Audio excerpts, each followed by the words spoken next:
If you had to ask me what gaming genre I prefer, my answer would more likely be racing games. Not only am I an individual who's into motorsports, but also games that have a sci-fi feel to them. Such games like Wipeout and Roll Cage were titles that were not only fun for their sense of speed, but also for their futuristic aesthetics that allow them to be unique in their own way. However, just because I like these two genres, it doesn't mean that I'll give the product in question a free pass just because it falls under those two categories. Initially released for the PlayStation 2 in 2001 by Santa Monica Studio, Kinetica is a futuristic racing game that makes its appearance on the PlayStation 4. While it's fun and unique in what the developers were going for, but it falls short as far as polish is concerned. As such, does it still cross the finish line in first, or does it crash and burn?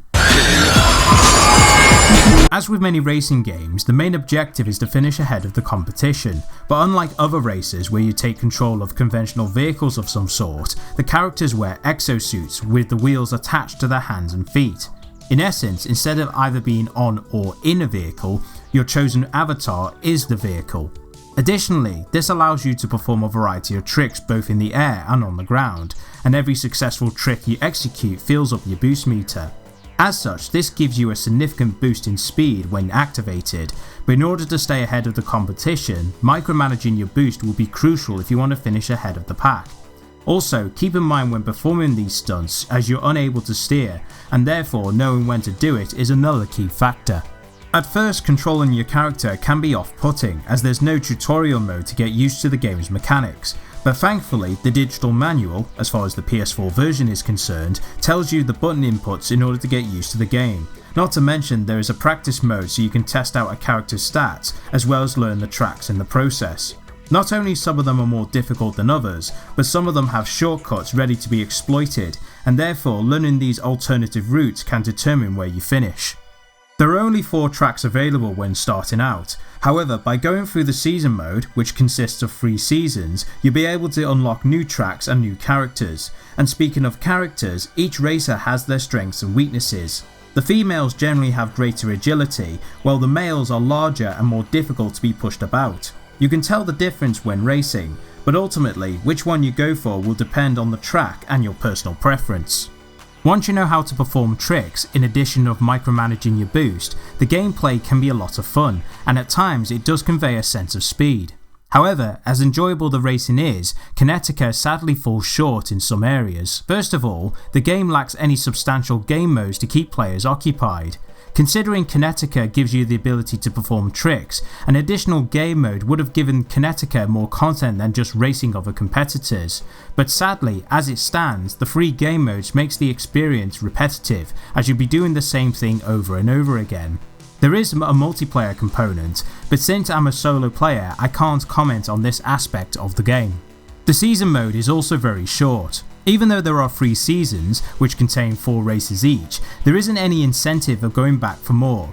Primary and secondary objectives like performing tricks to reach a certain amount of points could have given the game more replay value, but it's a shame this wasn't considered by the developers, and therefore it feels like a missed opportunity.